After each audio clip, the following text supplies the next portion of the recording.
लंबोदरं परमसुन्दरमेकदन्तं रक्ताम्बरं त्रिनयनं परमं पवित्रम्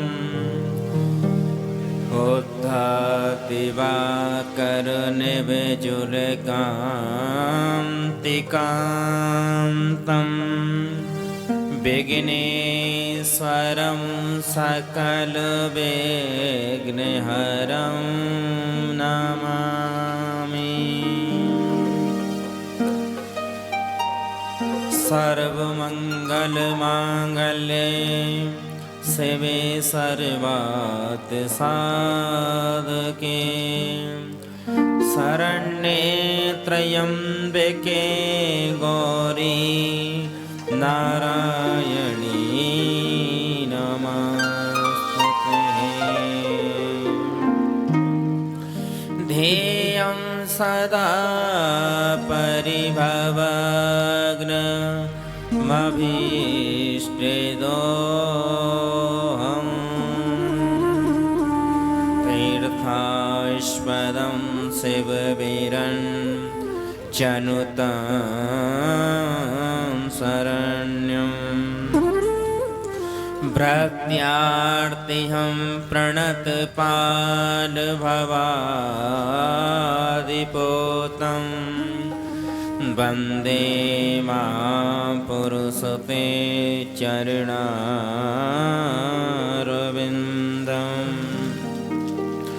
कृष्णा त्वदीयपद पंकज पंजरान्ते अवेदमवेस्तुमानसिराजहंसः प्राणाप्रयाणसमये कपवातुपेत्तये कण्ठावरोधनविधौ स्मरणं कुतस्ते। वंशीविभूषितकरानवनीरिदावातं पीताम्बरतरुणबिम्बफलादरुष्टातं पूर्णेन्द्रसुन्दरमुखा दरविन्द्रनेत्रात् कृष्णात् परं किमपि तत्त्वतोऽहं न जाने। श्रीराधा मेरी स्वामिनी मैं राधे जू को दास जन्म जन्म मोहि दीजियो श्री वृंदावन को वास। सब द्वारन को छोड़ के मैं आयो तिहारे द्वार। हे वृषभान की लाडली नेको मेरी ओर निहार।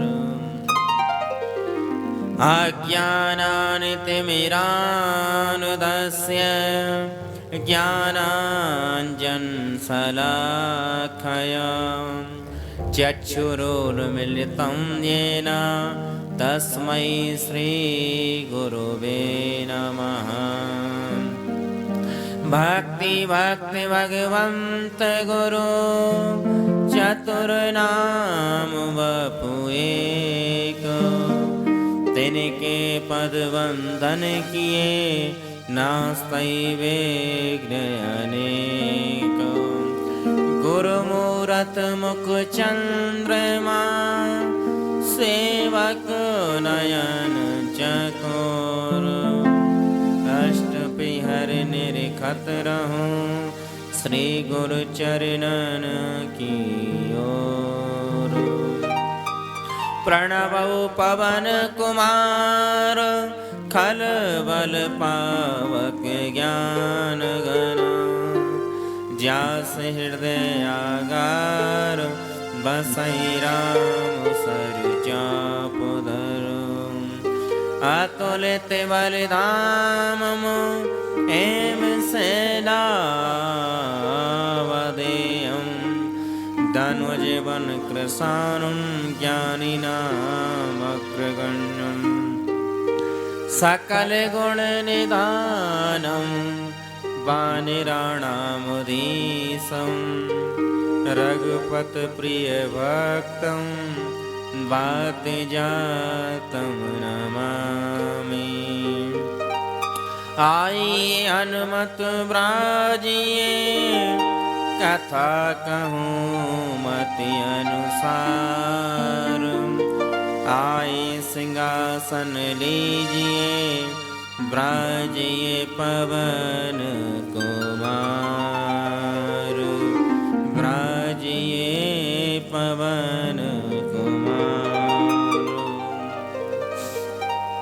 सब द्वारन को छोड़ के मैं आयो तिहारे द्वार हे ब्रसभान की लाडली को मेरी ओर निहार तेरे हाथों सौंप दी जिसने जीवन डोर कबहू बिगड़ती ना सुनी जिसकी न बल किसो जय जय जय राधा रमण जय जय नवल किशोर जय गोपी चित चोर प्रभु जय जय माखन चोर। परम मंगल में परात्पर अखिलेश्वर अकारण करुणा वर्णालय भक्ति वांछित कल्पतरु तड़िंदित विनंदित पीतांबरधारी करता अनिता करम तुम भक्त वत्सल दीन बंधु करुणा निधान श्री बालकृष्ण लाल की बांगमयी कृपामयी मूर्ति श्रीमद् भागवत महापुराण का आज पंचम दिवस की संध्या बेला प्रारंभ होने के आइए हम भी अपनी मन और वाणी को पवित्र करने के लिए ठाकुर जी को झांके को विराजमान करने के लिए 2 क्षण के लिए हम हरि नाम संकीर्तन करेंगे। उसके पश्चात सभी भागवत कथा का आनंद लेंगे। श्री राधे। हमारो धन राधा श्री राधा श्री राधा हमारो धन राधा श्री राधा श्री राधा हमारो धन राधा राधा राधा राधा राधा हमारो धन राधा राधा राधा राधा राधा हमारो धन राधा श्री राधा श्री राधा हमारो धन राधा श्री राधा श्री राधा जीवन धन राधा राधा राधा राधा राधा जीवन धन राधा राधा राधा राधा राधा जीवन धन राधा राधा राधा राधा राधा जीवन धन राधा राधा राधा राधा राधा का धन राधा श्री राधा श्री राधा संतों का धन राधा श्री राधा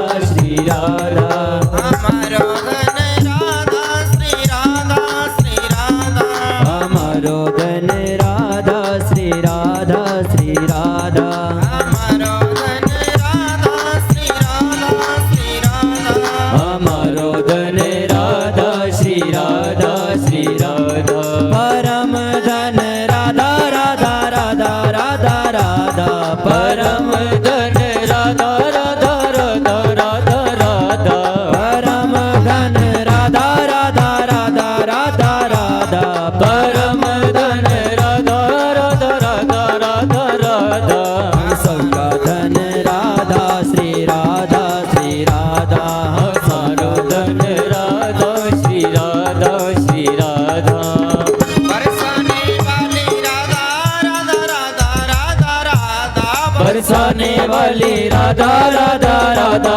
राधा राधा बरसाने वाली राधा राधा राधा राधा राधा बरसाने वाली वाली राधा राधा राधा राधा राधा वृंदावन वाली राधा राधा राधा राधा राधा वृंदावन वाली राधा राधा राधा राधा राधा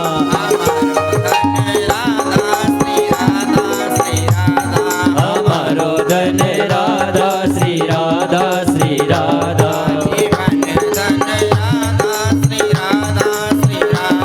जीवन धन राधा श्री राधा श्री राधा भक्तों की प्यारी राधा राधा राधा राधा राधा संतों की प्यारी राधा राधा राधा राधा राधा हम सबकी प्यारी राधा राधा राधा राधा राधा हम सबकी प्यारी राधा राधा राधा राधा राधा प्यारी राधा राधा राधा राधा राधा मोहन की प्यारी राधा राधा राधा राधा राधा हमारो धन राधा श्री राधा श्री राधा हमारो धन राधा श्री राधा श्री राधा श्री लाडली सरकार की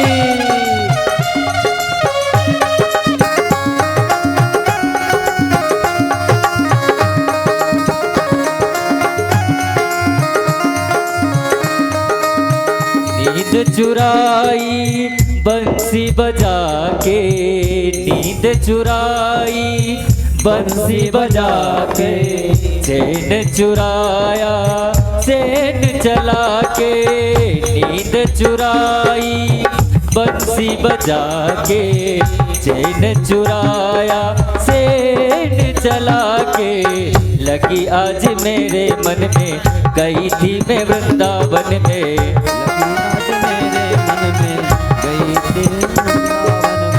लगी आज मेरे मन में गई थी मैं वृंदावन में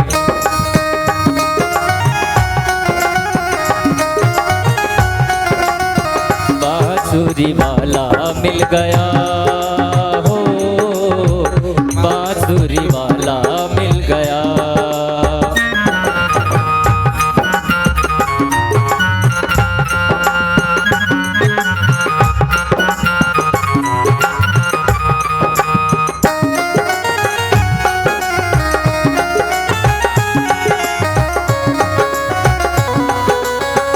हमारो धन राधा श्री राधा श्री राधा हमारो धन राधा श्री राधा श्री राधा हमारो धन राधा श्री राधा श्री राधा हमारो धन राधा श्री राधा श्री राधा जीवन धन राधा राधा राधा राधा राधा जीवन धन राधा राधा राधा राधा राधा जीवन धन राधा राधा राधा राधा राधा जीवन धन राधा राधा राधा राधा राधा किशोरी प्यारी राधा श्री राधा श्री राधा किशोरी प्यारी राधा श्री राधा श्री राधा हम सबकी प्यारी राधा श्री राधा श्री राधा हम सबकी प्यारी राधा श्री राधा श्री राधा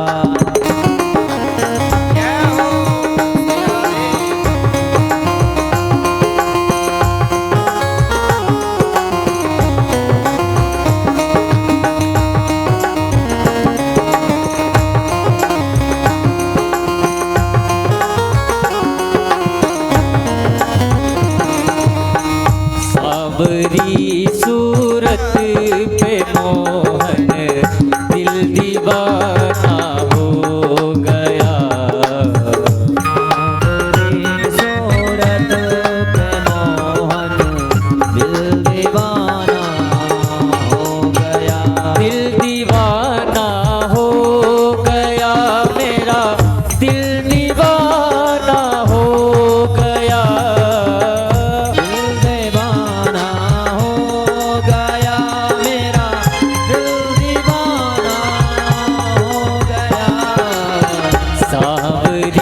सूरत पे मोहन दिल दीवाना हो गया सावरी सूरत पे मोहन दिल दीवाना हो गया प्यारे की जय हो।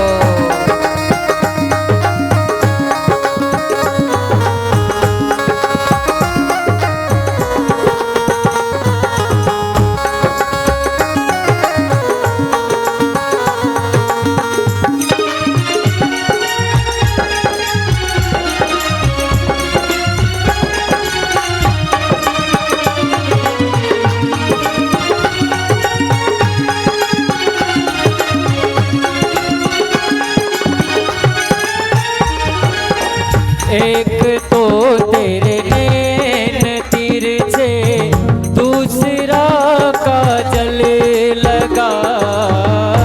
एक तो तेरे नैन तिरछे, दूसरा काजल लगा। एक तो तेरे नैन तिरछे, दूसरा काजल लगा। एक तो तेरे नैन तिरछे, दूसरा काजल लगा। तीसरा नजरे मिलाना, तीसरा नजरे मिलाना, दिल दीवाना हो गया। आखरी सूरत में मोहन, दिल दीवाना हो गया। बंसी वाले की जय हो।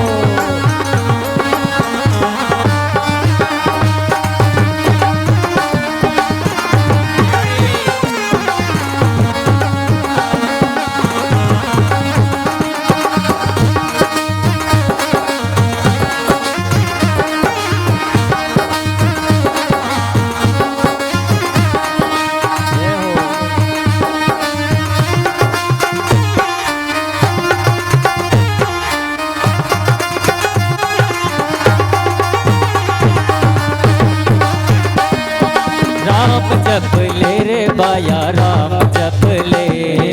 राम जप ले रे भाया, राम जप ले। राम जप ले रे बाया, राम जप ले। राम जप ले रे भाया, राम जप ले। मारा बालाजी ने, जय हो। मारा बालाजी ने, जय हो। मारा बालाजी ने रास गणो आवे रे। राम सिया राम जप ले। मारे बालाजी ने रास गणो आवे रे, राम जप ले।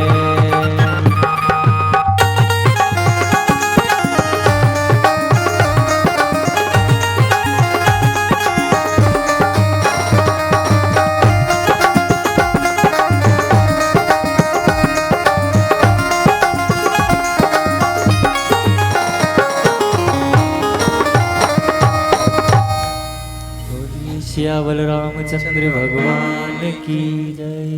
बोले गजेंद्र गणपति जी महाराज की जय हो। रंबे मात की जय हो। बोलो सच्चे दरबार की जय हो। वृंदावन बिहारी लाल की जय हो। राधा रानी सरकार की जय हो। जुगल किशोर भगवान की जय हो। विश्व पूज गौ माता की जय हो। वेद व्यासी महाराज की जय हो। सूत जी महाराज की जय हो। सुखदेव जी महाराज की जय हो। बद्रीनाथ धाम की जय हो। नरनारायण भगवान की जय हो।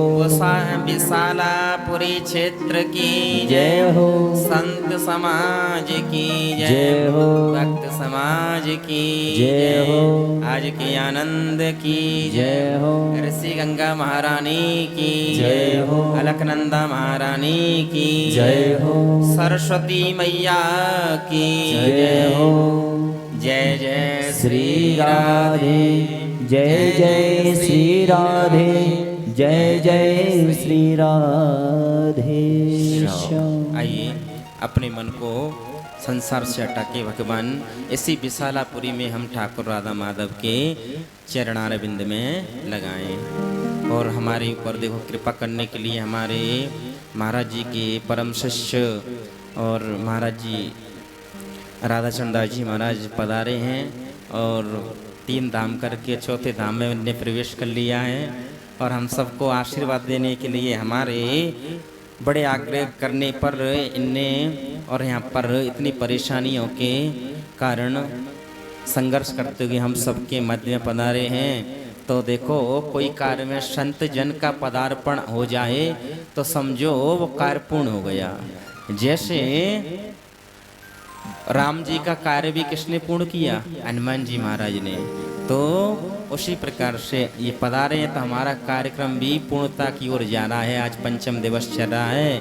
तो संत जनों का आना, भक्त जनों का आना, ये सब कल्याण का ही कारक होता है। और हमारे आचार्य जी, हमारे भ्राता गोविंद भैया भी पधारे हैं, आचार्य हैं, भागवत कथा भी करते हैं। और इनका भी आना हमसे बड़ा स्नेह प्रेम रखते हैं।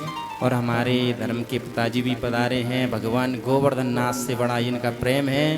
पूरा जीवन इन्होंने भगवान गिरिराज जी की परिक्रमा में ही लगा दिया, अब भी जाते हैं। तो आइए सब पर भगवान की कृपा बनी रहे और ठाकुर जी ऐसे ही अपने भक्तों के साथ ही आनंद देते हैं और आनंद का ही भक्तों से आनंद प्राप्त करते हैं। कल की कथा में हम सब लोगों ने श्रवण किया भगवान राघवेंद्र सरकार का चरित्र के बारे में, क्योंकि सुखदेव मुनि कहते हैं राजा परीक्षित भागवत में भगवान राघवेंद्र की कथा बहुत ही सूक्ष्म रूप से है, इसलिए उन्होंने यथामति समय के अनुसार उन्होंने भागवत जी की कथा सुनाई। राजा परीक्षित कहने लगे, सुखदेव जी कहले राजन अब मैं तुम्हें चंद्रवंश के बारे में बताता हूँ। सूर्यवंश के बारे में मैंने तुमको बताया, तो चंद्रवंश के बारे में स्वयं राजा परीक्षित को सुखदेव मुनि बताते हैं।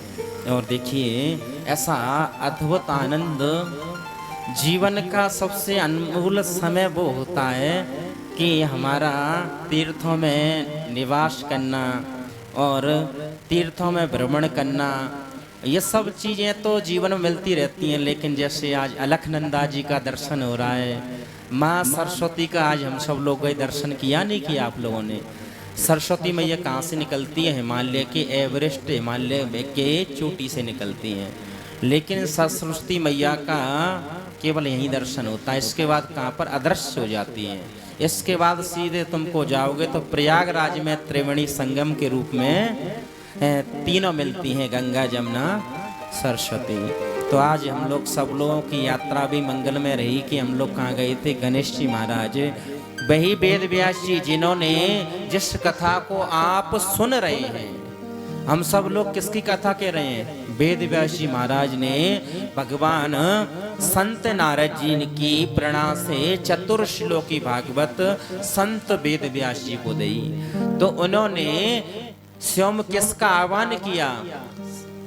उन्होंने गणेश जी महाराज का आह्वान किया है। गणेश जी महाराज का आह्वान करके जिस गणेश गुफा में आप लोगों ने दर्शन किया था ना, पूरी संपूर्ण भागवत व्यास जी महाराज बताते गए, गणेश जी उसको लिखते गए। और व्यास गुफा में आपने दर्शन किया होगा वेद व्यास जी का। तो ऐसे संत कहाँ पर रहते थे? स्वयं सरस्वती नदी के तट पर। तो उस क्षेत्र का हम लोगों को कितना सानिध्य मिल रहा है, उसका वास मिल रहा है। तो तीर्थ का वास मिलना बहुत दुर्लभ है, क्योंकि अन्य क्षेत्रे कृतम पापम, नीति कहती है अन्य क्षेत्रम कृतम पापम पुण्य क्षेत्रे विनश्यति, और पुण्य क्षेत्रे कृतम पापम वज्रमेव भविष्यति। अगर अन्य क्षेत्र में हमसे जाने अनजाने में कोई पाप हो गया ना, तो हम पुण्य क्षेत्र में जैसे अलकनंदा में आके, माँ सरस्वती में आके, तो आके उस पाप का हम प्रायश्चित कर देते हैं, तो वो नष्ट हो जाता है, खत्म हो जाता है। लेकिन पुण्य क्षेत्रम कृतम पापम, पुण्य क्षेत्र में अगर हमने आके कोई पाप कर दिया ना, तो उस वो पाप कैसे हो जाता है? एक लोहे के वज्र की तरह हो जाएगा, उसका कोई प्रायश्चित नहीं है। इसलिए हम सब लोग आए हैं तो अपने मन, वाणी और कर्म पे यही विचार करें कि हमारी वाणी से किसी प्रकार को कोई अशब्द ना निकले। जितना ज़्यादा बोलोगे उतना खतरनाक भी हो जाता है। इसलिए शब्द संभाल के बोलना है। कितना किसको बोलना है? या तो किसी पर कोई काम नहीं हो रहा तो कहिए मत कि ये कार्य आप कर लो, और यह करना तो स्वयं उस कार्य में लग जाओ। इसलिए किसी को हमारी वाणी का कटु वचन चुभ जाए ना, इसलिए वाणी पर भी काबू करके लगाम करके रहना चाहिए। क्योंकि आज का जमाना ऐसा है, आज का ज़माना कि हमने किसी से कोई अच्छी बात कह दी ना तो उसको वो बात बुरी लग जाती है। क्योंकि सत्य होती तो कड़वी है, लेकिन हमेशा के लिए साथ सत्री होती है। भगवान स्वयं यही बताते हैं। नारायण के पुत्र ब्रह्मा हुए, ब्रह्मा के पुत्र अत्रि, अत्रि के पुत्र हुए पुत्र स्वयं चंद्रमा।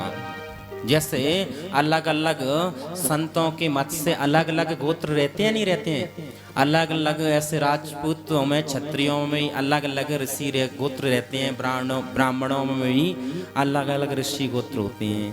जैसे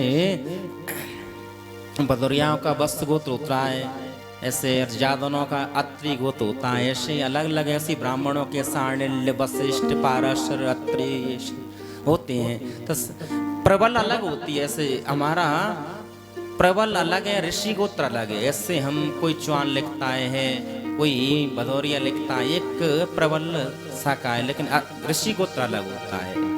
उसी प्रकार से आज अत्रि के स्वयं चंद्रमा हुए, और चंद्रमा के पुत्र हुए बुध, और बुद्ध के पुत्र हुए विजय और जय।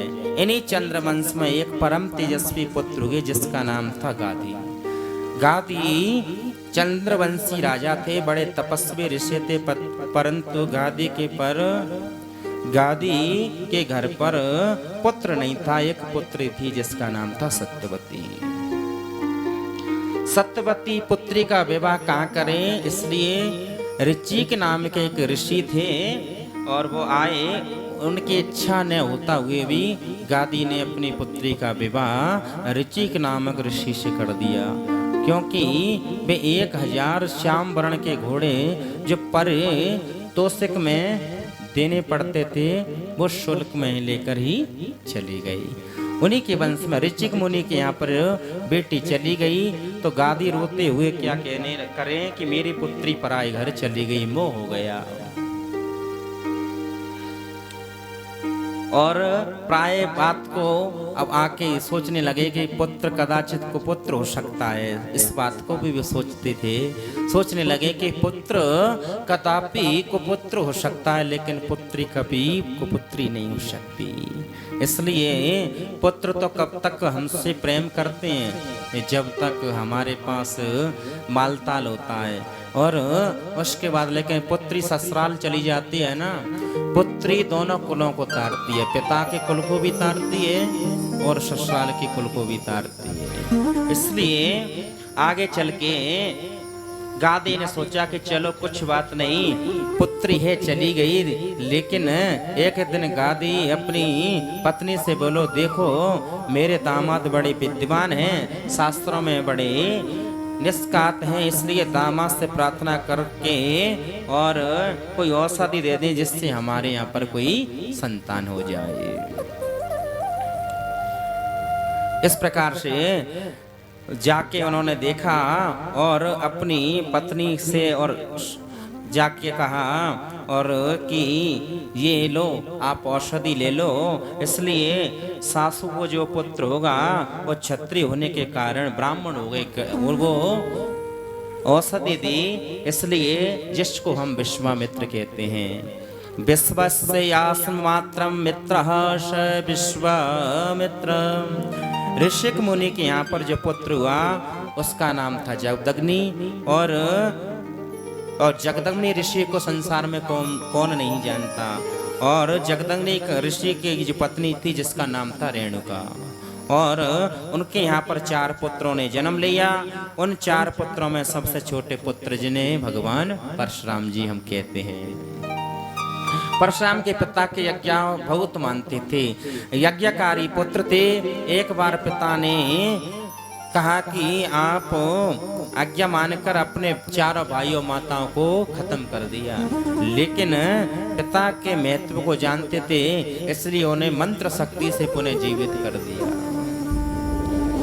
जगदम्नि ऋषि के आश्रम में एक गाय है, उस गाय के चरित्र को जिसे हम कामधेनु कहते हैं। गावो विश्वस्य मातरः गावो विश्वस्य मातरः। गाय विश्व की माता है, इसलिए जीवन में कुछ नहीं करें तो लेकिन गौ सेवा जरूर व्यक्ति को करनी चाहिए। क्यों कि जब तक हम गौ सेवा नहीं करेंगे तब तक हमारे कल्याण होने में भी संदेह है। जितने भी बड़े बड़े संत हुए आपने देखा होगा तो संतों के सवाश्रम में पहले गाय रहती थी। जितने भी सतग्रस्त हुए ना तो पुराने जमाने में हम भी देखते थे हमारे घरों में सबके 10-10 20-20 गाय रहती थी, नहीं रहती थी। लेकिन गाय क्यों है? गाय में 33 कोटि देवता वास करते हैं और जो जीते जी गाय की सेवा कर लेता है ना तो सोचो कि उसे भगवत प्राप्ति हो जाती है। भगवान कृष्ण भी आगे आएंगे जन्म लेके तो वो भी यह संदेश संसार को देते हैं कि गौ सेवा से बड़ा कोई धर्म नहीं है और जीवन में जहाँ भी रहें लेकिन गौ सेवा जरूर करें। भजन होना जरूरी हो या नहीं हो लेकिन गौ सेवा होना बहुत जरूरी है। क्यों कि जब जिस घर में गाय रहती है वहां पर 33 कोटि देवता नृत्य करते हैं, कीड़ा करते हैं। और आज हम लोगों को उस चीज का फल क्यों नहीं मिल रहा? इसका कारण है पहले हम घरों में रहते थे तो क्या करते थे, हमारे घरों को हम बार द्वार पर 8 दिन में गाय के गोबर से लीपते रहते थे। तो गाय के गोबर में किसका वास है? स्वयं लक्ष्मी महारानी का वास है। जब गौ में सब देवता जाने लगे तो लक्ष्मी जी और गंगा जी दोनों श्रृंगार करने लग गई कि चलो आराम से चलेंगे। तो इन्हें कोई जगह नहीं मिली, सब जगह गिर गई। तो गाय के गोबर की जगह पर लक्ष्मी का वास मिला और स्वयं गंगा महारानी को मूत्र की जगह मिला। इसलिए दोनों ही चीजों को हम बड़ा पवित्र मानते हैं। गौमूत्र जो पंचगव्य रोज व्यक्ति लेता है ना, ऐसा शास्त्र कहता है उसके एक दिन किए हुए पाप उसी समय नष्ट हो जाते हैं। भगवान से भी बड़ी है, भगवान की भी पूज्य माता है तो कौन है? गौ माता। जब किसी देवता की हम प्रतिष्ठा कराते हैं ना ब्राह्मण लोग तो भगवान को भी पवित्र करने के लिए पंचगव्य की आवश्यकता पड़ती है। छोटे यज्ञ से लेकर बड़े यज्ञ तक जब तक कोई भी यज्ञ करता हो या कराने वाला हो तो उसको 10 विधि स्नान कराया जाता है। तो उसमें गाय का दूध, गाय का दही, गाय का घी, गाय का गौमूत्र, गाय का गोबर, तब जाके वो पूजा करने का अधिकारी होता है।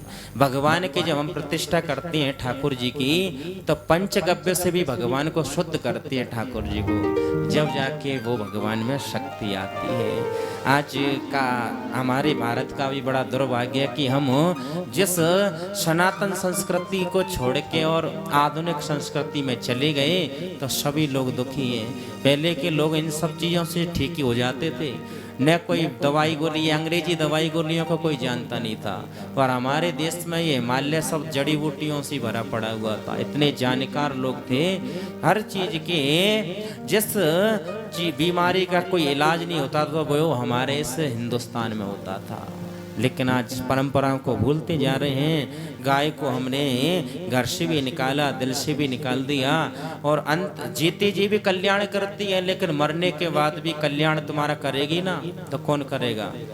कोई संसार में कोई व्यक्ति नहीं करेगा, लेकिन गौ माता जरूर कल्याण करेगी। जब संसार में जीव मरता है ना तो गरुड़ पुराण कभी पढ़ी है आपने? गरुड़ पुराण में लिखा है कि खून और पीपे की एक बैतरणी नाम की नदी व्यक्ति को मिलती है, जीव को। जब जीव उसको पार करता है तो बड़े बड़े मगरमच्छ उसमें रहते हैं। लेकिन जब हम गोदान क्यों करते हैं जीते जी? गौ माता इतनी दयालु होती है, उस गौ माता की पूंछ से वो जीव पकड़ के उस त्रिवेणी उस नदी को पार करके उस पार चला जाता है। इसलिए जीवन में गौ सेवा, गौ के प्रति निष्ठा रखें और गौग्रास रोज निकालें। जहाँ भी घर पे नहीं कर पा रहे तो कहीं आसपास गौशाला है, गौशाला में करें। कोई आसपास जैसी व्यवस्था हो, लेकिन गौ सेवा घर पे रह के व्यवस्था हो घर पे करें, गौशाला में करें, तीर्थ में करें, लेकिन गौ सेवा जरूर करें। यही आज गाय का प्रताप है, जिसका नाम है कामधेनु। और कामधेनु गाय की क्या विशेषता है कि जितने भी उनके यहाँ पर अतिथि आते हैं उतनी सारी व्यवस्था वो कामधेनु गौ के स्मरण मास से हो जाती है। और इस प्रकार से उन्हीं के वंश में जाके और भी राजा हुए और बड़े बड़े राजा हुए। सुखदेव जी कहते हैं, राजन जगदग्नि आश्रम में जो गाय रहती है, गाय की सेवा का प्रताप है कि यदि 50,000 अतिथि एक साथ भी कोई आ जाए ना उनके आश्रम में, तो 50,000 अतिथियों की सेवा अपने आप हो जाती है। लेकिन वो एक गौ माता की तप के प्रभाव से। और इस प्रकार से गाय की सेवा करते हैं, प्रणाम करते हैं, अतिथियों का सत्कार करते हैं। और उन्हीं के वंश में सहस्त्र अर्जुन नाम मारा गया। जगदग्नि ने कहा, बेटा तुमने अच्छा नहीं किया, एक राजा की हत्या कर दी और जाओ 4 धाम पैदल यात्रा करके आओ। परशुराम जी गए हैं और पैदल यात्रा की है। सहस्त्र अर्जुन के पुत्र ने जगदग्नि को मार दिया और जगदग्नि को मारा। महात्मा परशुराम की माता छाती पीट पीट कर रोती रही और परशुराम ने भुजा उठाकर प्रतिज्ञा की। और कब की, ये हम सब लोग जानते हैं कि जब क्षत्रिय धर्म से राजा अटके अपनी मर्यादा को भूल गए थे, तो कहते हैं कि भगवान परशुराम ने क्षत्रियों को मारा। ऐसे नहीं मारा, जो अपने धर्म से पतित हो गए थे उनको अच्छा रास्ता दिलाने के लिए भगवान परशुराम ने, जो राजा अपनी मर्यादा भूल गए थे, उन लोगों का वध किया। पुण्य अच्छे जैसे जनक विदेराज जनक जी महाराज थे, दशरथ जी थे, ऐसे राजा जो धर्म पर थे उनको कभी नहीं सताया। लेकिन जो धर्म से पतित हो गए थे, मान मर्यादा भूल गए थे, तो पुण्य से इस प्रकार से उनको मार्गदर्शन भगवान परशुराम ने दिखाया। उसी के प्रकार से गादी मुनि के पुत्रों ने, जो विश्वामित्र हैं, उनके 100 पुत्र हुए। इन्हीं वंश में आगे चल के एक और राजा हुए, जिन्हें हम नहुष महाराज के 6 पुत्र हुए। यति, अयाति, सर्याति, अर्याति, व्यति और कृति। इन्हीं अयाति नाम के दूसरे नंबर के पुत्र हुए, जिनका विवाह देवयानी से हुआ।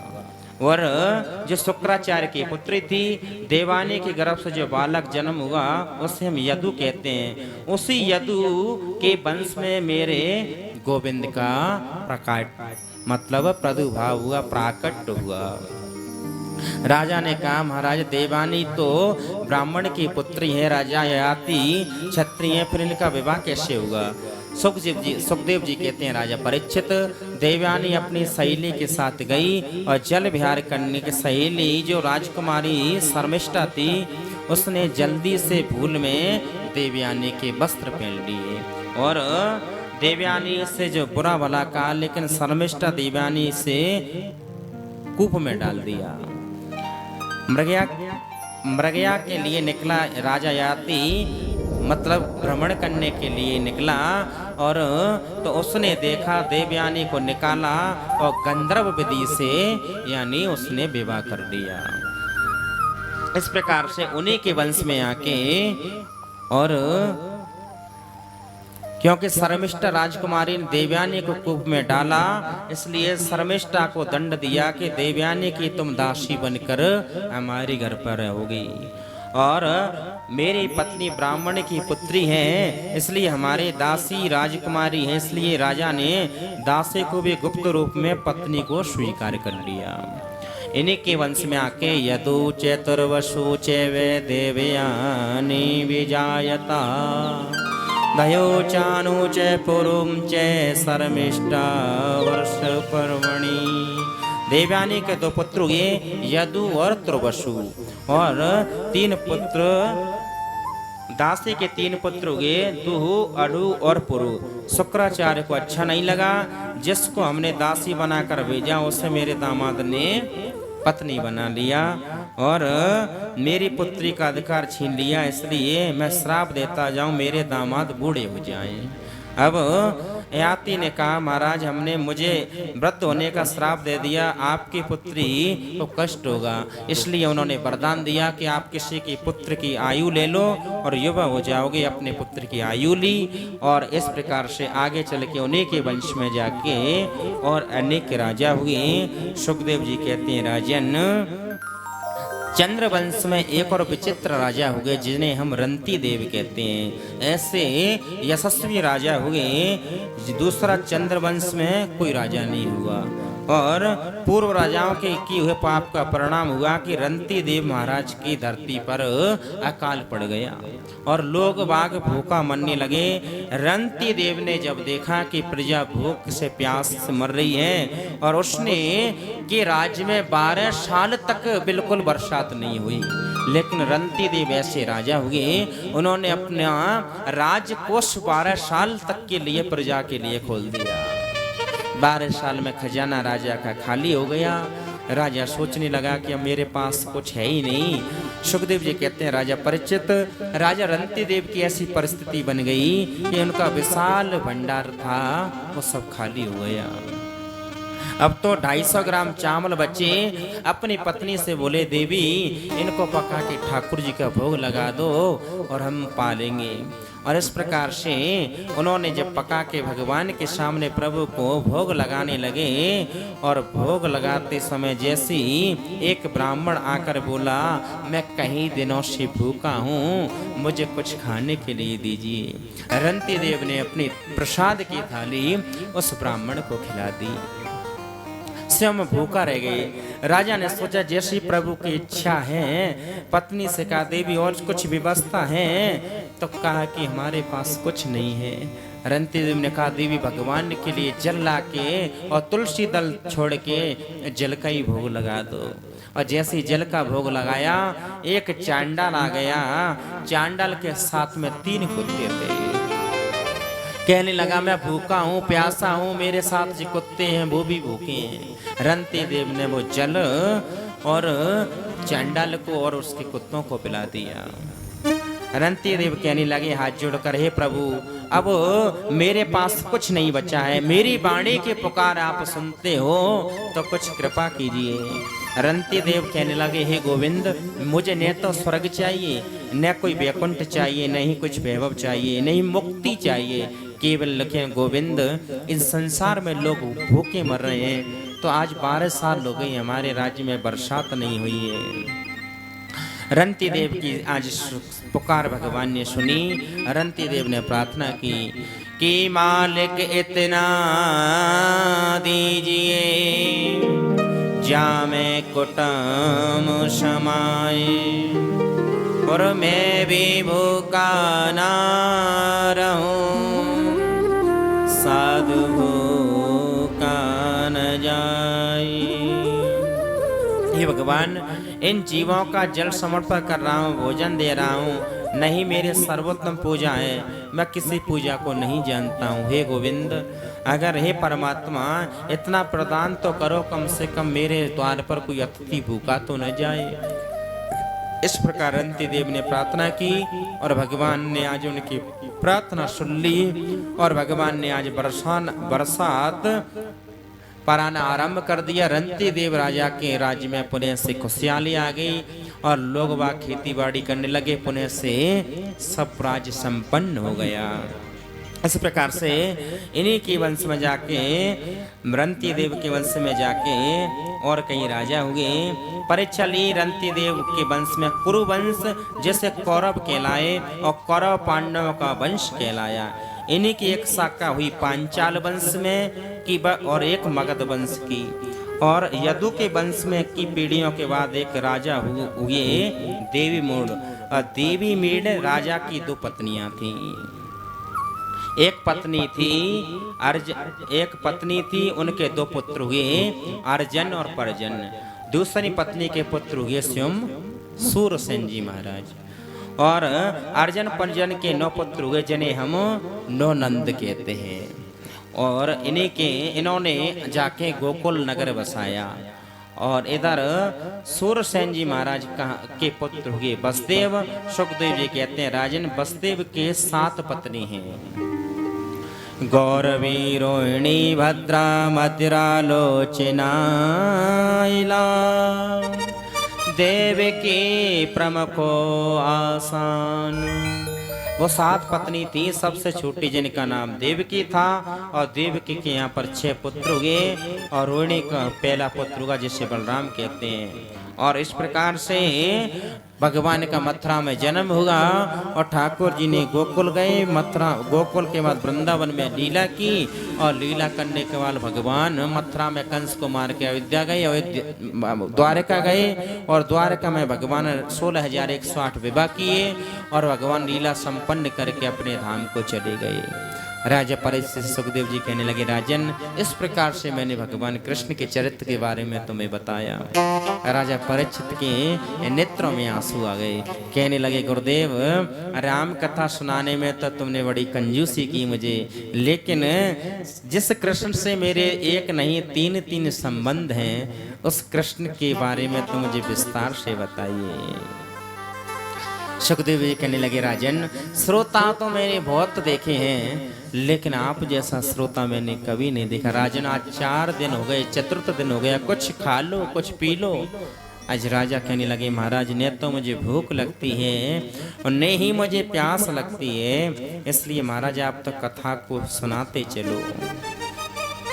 आज विस्तार से सुखदेव जी महाराज स्वयं सुखदेव जी राजा परीक्षित को विस्तार से कृष्ण कथा के बारे में बताते हैं। राजन तुम्हारी जैसी नैष्टिक बुद्धि मैंने किसी और की नहीं देखी।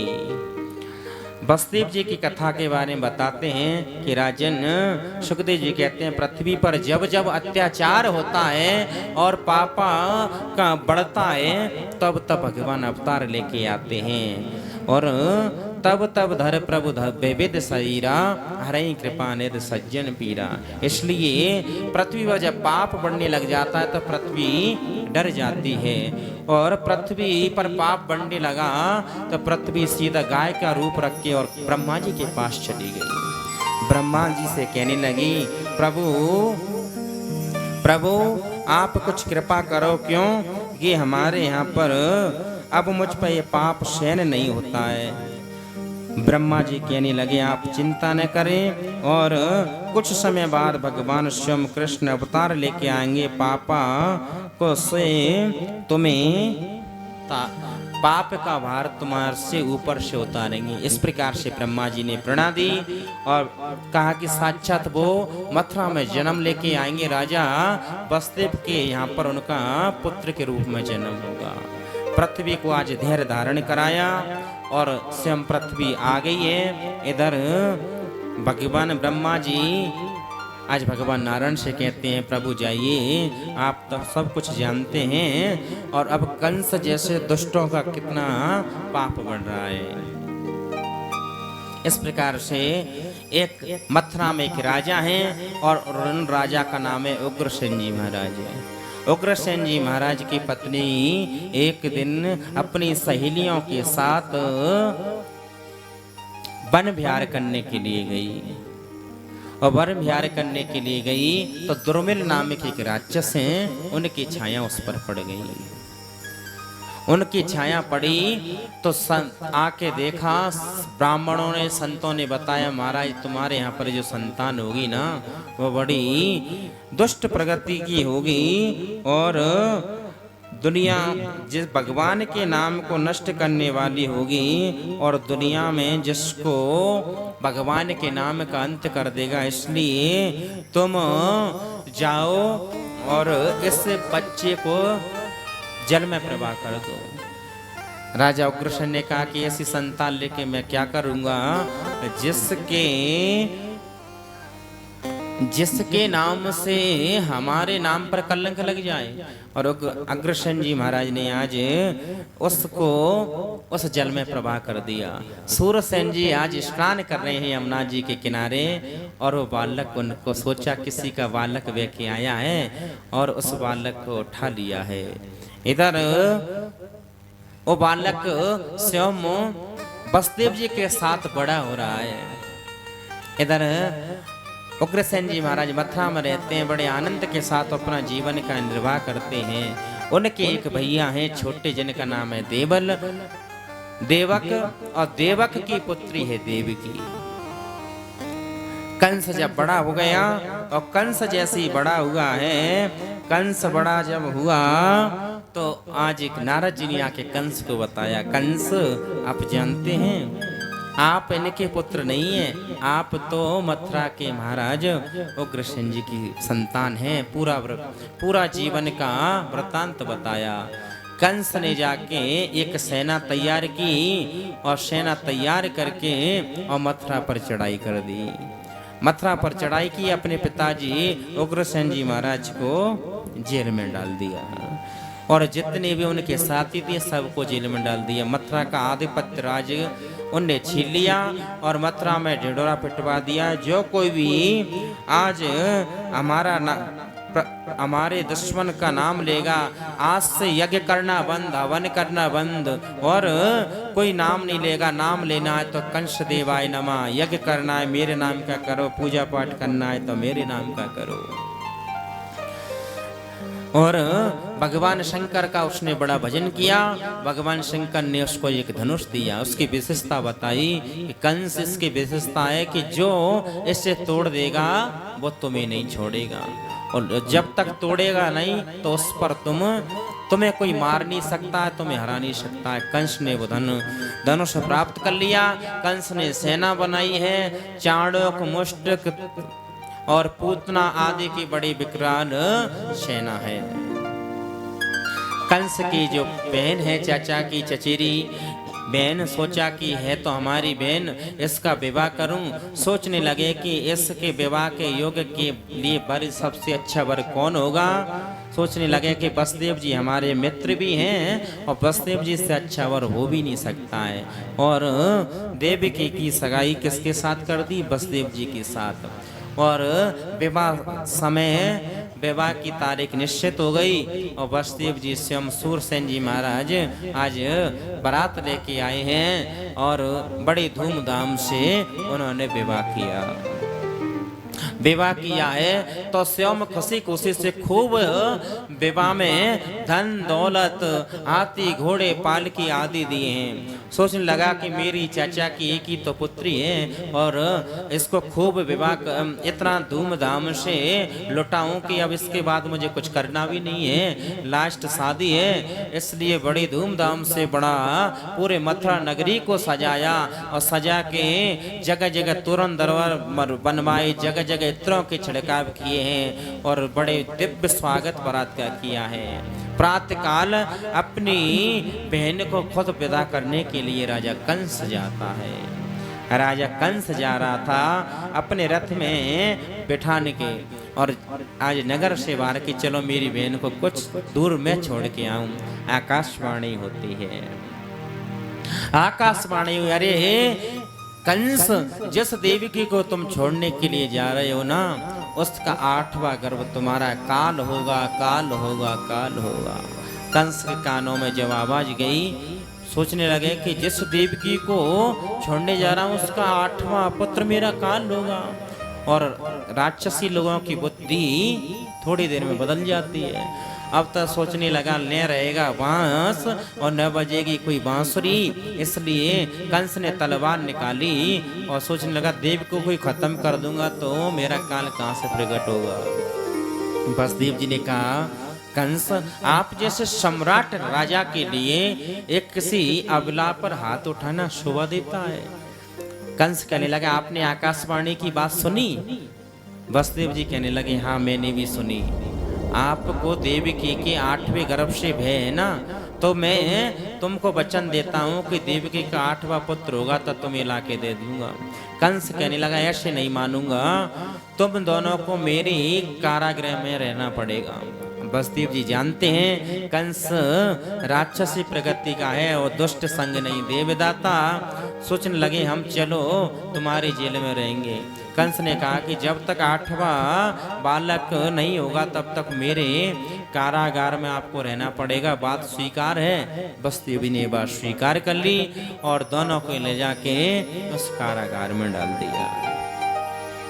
इधर आज भगवान माता देवकी के यहाँ पर प्रथम पुत्र का जन्म होता है जिसका नाम कीर्तिमान है। कीर्तिमान है। वसुदेव जी प्रथम पुत्र को लेके राजा कंस के दरबार में गए हैं। लो महाराज हमारे पहला पुत्र हुआ है। कंस को दया आ गई। कंस कहने लगा अरे मैं इतना पापी थोड़ी हूँ, अरे मैं क्यों मारूं इसे, अरे मेरी दुश्मनी तो केवल 8वें गर्भ से है, इससे तो तुम ले जाओ। कंस ने वापिस कर दिया। इधर नारद जी ने सोचा कि अगर कंस जब तक पाप नहीं करेगा तब तक पाप का घड़ा नहीं भरेगा, और घड़ा नहीं भरेगा तब तक इसकी मृत्यु नहीं होगी। नारद जी का पदार्पण कंस राजा के महल में होता है।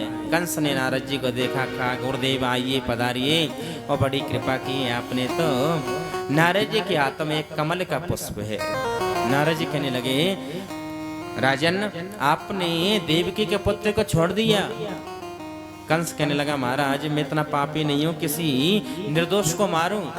नारद जी कहने लगे राजन आपने आकाशवाणी में क्या सुना कि महाराज 8वां जो पुत्र होगा वो मेरा काल होगा, इसलिए 8वां हुआ नहीं है तो पहला है।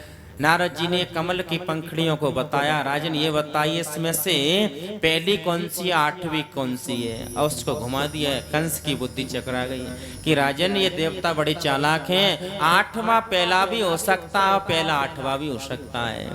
कंस सोचने लगा गुरुदेव आप बात तो सत्य कहते हैं। कंस ने आदेश दिया कि उस पुत्र को लेके आओ, और कंस ने लाए के उस पुत्र को, प्रथम पुत्र हुआ, उसको पछाड़ के खत्म कर दिया। इस प्रकार से देवकी के 5 पुत्रों को मार दिया, 6वां हुआ उसको भी मार दिया। अब तो 7वें पुत्र के रूप में स्वयं कौन पधार रहे हैं, बलराम जी महाराज। और बलराम जी को भगवान ने अपनी योग माया से देवकी के गर्भ से और माता रोहिणी की गर्भ में स्थापित कर दिया। कंस को पता चला है, कहने लगा कि सूचना मिली गर्भ नष्ट हो गया। कंस कहने लगा बहुत बढ़िया हुआ, नहीं तो मुझे मानना पड़ता। 8वें रूप में स्वयं भगवान आज कन्हैया पधार रहे हैं। तो देवता ये इस बात को कह रहे हैं भगवान से, देवता कह रहे हैं कि ये जाके आप जा तो रहे हो, लेकिन आप ये मत समझना जाके रिश्तेदारी निभाना प्रारंभ कर दो। आपके मामा कंस हैं, और कंस को तुमको कंस पर दया आ जाए तो तुम कंस को छोड़ दो, इसलिए उस दुष्ट को छोड़ना मत। आज भगवान कह रहे हैं ऐसा नहीं, हमारे यहाँ पर तो निरपक्ष न्याय कर होता है, हम किसी का पक्ष नहीं लेते हैं। और इधर माता देवकी के यहाँ पर भगवान 8वें पुत्र के रूप में पधार रहे हैं, और देवता बड़ा स्वागत कर रहे हैं। आइए हम भी भगवान आ रहे हैं तो भगवान का स्वागत करेंगे। श्री राधे। स्वागतम कृष्णा शरणागतं कृष्णा, स्वागतं कृष्णा शरणागतं कृष्णा,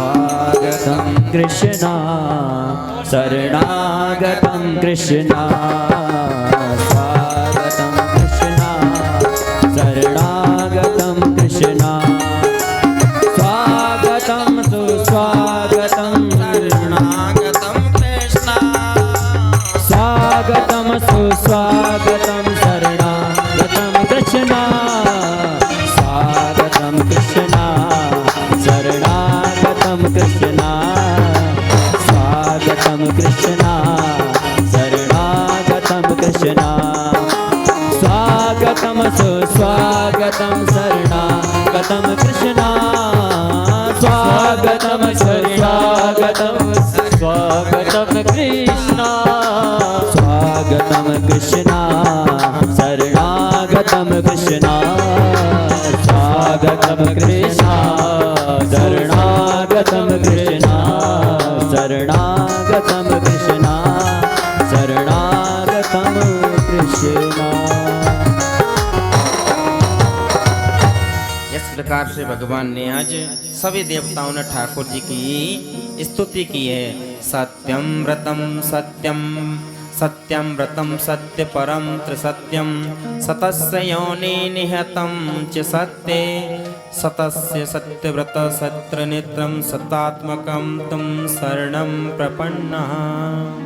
और भगवान आज माता देवकी के उस मथुरा में और कंस के कारागार में गृह में प्रकट होते हैं। आज भाद्र मास का भादव का महीना है और कृष्ण पक्ष है और अष्टमी तिथि है, बुधवार का दिन है।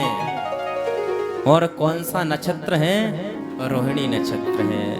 और योग कौन सा है? हर्षण योग है। और ठीक रात्रि के 12 बजे भगवान स्वयं देवताओं के कार्य सिद्धि के लिए माता देवकी के उस कारागार में प्रकट हो गए हैं। माता कहने लगी कि आप तो ऐसे पधारे हैं जैसे कोई पिताजी बन के पधारे हो। तो आज भगवान कहने लगे प्रभु तो कैसे कि ऐसे बड़े पुत्र थोड़ी होते हैं, पुत्र तो छोटा होता है। आप तो ऐसा लगता है कि हमारे ही पिताजी आप हो। आज भगवान छोटे बने हैं। तो माता कहने लगी ऐसे नहीं, जब कोई बालक का जन्म होता है ना तो बालक रोता है, तो आप तो रोए नहीं। तो आज भगवान रोने लगे। तो माता कहने लगी अब तुम्हें कंस जैसे दुष्ट का संहार करना है। भगवान कहने लगे माता अभी तो मैं आपकी कुछ सहायता नहीं कर सकता हूँ, लेकिन आज के ठीक 11 साल बाद मैं सुदुष्ट कंस को जरूर मारूंगा। अभी तो माता आपको मेरी सहायता करनी पड़ेगी और आप ऐसा करो, मुझे इस जगह से और गोकुल में पहुंचा दो। और नंदराय जी के यहाँ पर एक बालिका ने जन्म लिया है, उस बालिका को लेके आ जाना और उस मुझे नंदराय जी के यहाँ छोड़ाना। जब भगवान का अवतार होता है तो कंस के सारे जो पहरेदार थे सब सो गए। झील में जितने भी ताले थे अपने आप खुल गए और वसुदेव देवकी की जितनी भी बेड़ियां थी, हथकड़ियां थी, अपने आप खुल गई। क्योंकि और जब कोई व्यक्ति परमात्मा का आश्रय लेता है, शरणागति लेता है, तो संसार के सारे मार्ग खुल जाते हैं।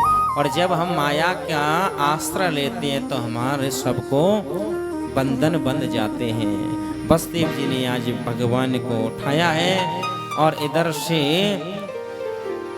मथुरा से चले हैं और गोकुल के लिए। तो बीच में कौन बहती? यमुना महारानी। यमुना जी को पार करते हैं तो यमुना जी स्वयं भगवान की पटरानी है, इसलिए भगवान का वो दर्शन करना चाहती हैं। यमुना जी में बाढ़ आने लगी तो वसुदेव जी की डांडी तक यमुना जी आ गई। वसुदेव जी घबरा गए कि अब शायद इतना यमुना का जल बढ़ता जा रहा है तो मैं तो बह जाऊंगा। भगवान ने अपने चरणों को नीचे कर दिया। चरण जैसे नीचे किया, यमुना जी ने चरण का छू के भगवान की ओर उतर गई। संत भाव प्रकट करते हैं कि यमुना जी में एक नहीं सब सरता आके यमुना जी में मिल गई। क्यों? कि वो सभी ही ठाकुर जी का दर्शन करना चाहते हैं। इधर वसुदेव जी गोकुल में पहुंचे हैं और गोकुल में नंदराय जी के यहाँ पर देखते हैं कि उनके यहाँ पर एक बालिका ने जन्म लिया और बालिका को पुत्र को रखकर और बालिका को लेके आते हैं। और बालिका को लेके जैसे ही मथुरा में श्री राधे जैसे मथुरा में वो प्रवेश करते हैं और मथुरा में प्रवेश करते ही क्या होता है? कंस के जितने भी उस जेल के दरवाजे थे सब सतई दरवाजे लग गए, सांकर लग गई। और धीरे धीरे धीरे क्या हुआ कि अब तो वसुदेव जी की जो हथकड़ियाँ थी अपने आप लग गई। जैसे रखा तो वो योग माया चिल्लाने लगी और चिल्लाने लगी तो कंस के जितने पहरेदार थे, कंस ने 10,000 सैनिक उनकी सुरक्षा के लिए लगा दिए थे। पता चला कि महाराज का काल प्रकट हो गया, महाराज का काल प्रकट हो गया। और इधर कंस को सूचना दी, कंस आया है। कंस ने देखे कि वो मेरा काल है। आज देवकी कहने लगी भैया तुमने मेरे सब पुत्रों को मार दिया और ये तो कन्या है और ये तो कन्या तो अब स्वयं देवी होती है। कंस ने कहा कि देवता बड़े चालाक हैं, न जाने इस कन्या जब बाबा बड़ी हो जाएगी इसका कोई पुत्र होगा वो मेरा काल होगा। कंस ने कन्या को पछाड़ना चाहा तो वह आकाश मार्ग में उड़ गई और वही विद्याचल पर्वत पर मां वैष्णो देवी के नाम से जाने लगी और कहने लगी, अरे दुष्ट तू मुझे क्या मारेगा, और तेरा मारने वाला तो प्रकट हो गया है ब्रज में। कंस कहने लगा, ये बताओ कि कौन से गांव में हुआ कि ऐसे नहीं बताऊंगी। इधर यहाँ की बात को विश्राम देते हैं। अब चलते हैं हम गोकुल नगरी में। गोकुल में नंद राय जी हैं और नंद राय जी गोकुल में रहते हैं और नंद राय जी की यहाँ पर कोई संतान नहीं है। एक बार ब्राह्मणों ने कहा कि बाबा कुछ ऐसा ब्राह्मणों से अनुष्ठान कराओ, उनके लिए चकाचक खिलाओ तो तुम्हारे यहाँ पर कोई संतान हो जाएगी। नंद राय जी कहने लगे, भैया हमने तो कभी मना नहीं किया, आप खूब चकाचक बादाम का हलवा खाओ, लेकिन ब्राह्मणों से मैंने कभी मना नहीं किया है। आज नंद राय जी के यहाँ पर भगवत कृपा होती है और नंद राय जी के यहाँ पर स्वयं भगवान आज ब्रज 84 कोस में नंद राय जी की बड़ी महिमा है। नंद राय जी की उम्र हो गई लेकिन चौथा पंजारा है, उनके यहाँ पर कोई संतान नहीं है। नंद राय जी ने आज यमुना जी में 75 वर्ष की जिनकी उम्र है और लेकिन साणिर मुनि ने कहा कि तुम ब्राह्मण पर अनुष्ठान कराओ, और साणिर मुनि कौन है, उनके कुल गुरु हैं, इसलिए तुम्हारे यहाँ पर कोई संतान हो जाएगी। 108 ब्राह्मणों को देवताओं को बुलाया, अनुष्ठान कराया और इस प्रकार से नंद राय जी ने कहा कि चलो आपका आशीर्वाद फल जाएगा तो हमारे कोई संतान हो जाएगी। और इधर नंद राय जी आज घर में अकेले हैं और इधर रोज भगवान का वो ध्यान करते हैं और ध्यान करते करते भगवान शालिग्राम की रोज पूजा करते हैं। यमुना जी में स्नान करने के लिए जाते हैं, स्नान करके यमुना जल लाते हैं, उस यमुना जल से भगवान को स्नान कराते हैं। उनकी 2 बहन हैं, एक का नाम नंदा सुनंदा है। पता चला कि हमारे भाभी के यहाँ पर कुछ दिन बाद संतान होगी, तो आज नंदा सुनंदा पहले से आ गई कि 6 महीने पहले से आके रुक गई कि भाभी के यहाँ पर जो 9 लाख का हार है ना वो हमें मिलेगा। अब तो दोनों खूब सेवा करती हैं माता यशोदा की। और इधर नंद राय जी आज जाते हैं यमुना जी में 108 डुबकी लगाते हैं, डुबकी लगा के जाप करते हैं। और जाप में क्या बोलते हैं, अभी तो हो ना आगे को पतो ना, ऐसा भाव प्रकट करते हैं कि न जाने भगवान कब कृपा करेंगे। इधर वसुदेव जी रात को कब आए कब अदला बदली कर गई किसी को पता नहीं चला।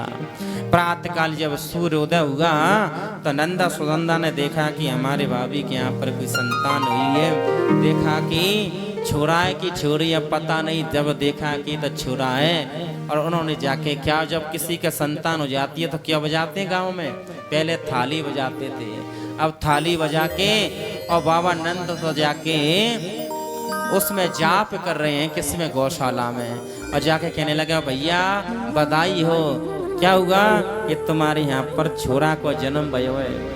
अब तो नंद बाबा कहने लगे, नंदा कहने लगी, मैंने आके तुमको पहले बताया भाभी का 9 लाख का हार मुझे मिलना चाहिए। नंद राय जी कहने लगे, चिंता मत करो, सबको बराबर मिलेगा। नंद राय जी गए हैं और सीधा यमुना जी में 108 डुबकी लगाई है। 108 डुबकी लगा के नंद राय जी ने बढ़िया आज पीले कपड़े पहने हैं और माला पहनी है, बढ़िया चंदन लगाया है, बढ़िया पगड़ी पहनी है और आज सीधे अपने मेले में आए हैं। और जैसे ब्रजवासियों को आज पता चला है तो ब्रजवासी आज जो ब्रज की जितनी गोपियां थी सब गोपियां आज उन्होंने सुंदर सुंदर श्रृंगार किया है और सुंदर सुंदर श्रृंगार करके कहाँ पर आ रही हैं, नंद राय जी के भवन के यहाँ पर आ रही हैं कि आज नंद रायनी के 95 साल के बाद चौथेपन में जाके कोई संतान को जन्म भयो है। अब तो सब जिन्होंने अपने शादी के समय में जो कपड़े पहने थे, ऐसा कपड़े पहन पहन के सज धज के सब ब्रज की गोपी आ रही हैं। इधर साणिल मुनि आए हैं और ब्राह्मणों को लेके आज उन्होंने स्वस्ति वाचन मंत्र पढ़ा है। और नंद बाबा आज ऐसे उन्होंने अपने महल के दरवाजे खोल दिए और सभी नंद महल में आज बधाई लेके जा रहे हैं। आइए हम भी अपने इस मन को कहाँ ले चलते हैं, एक क्षण के लिए विशालापुरी से गोकुल नगरी ले चलते हैं कि वहाँ पर भगवान का जब अवतार हुआ होगा तो कैसा आनंद का अनुभव उन लोगों ने किया होगा। श्री राधे। बोले नंद के लाल की हो ब्रज में, हो ब्रज में, हो ब्रज में है रही जय जयकार, नंद घर लाला जायो है। ब्रज में है रही जय जयकार, नंद घर लाला जायो है। ओ ब्रज में है रही जय जयकार, नंद घर लाला जायो है। नंद घर लाला जायो है, लाला जायो है।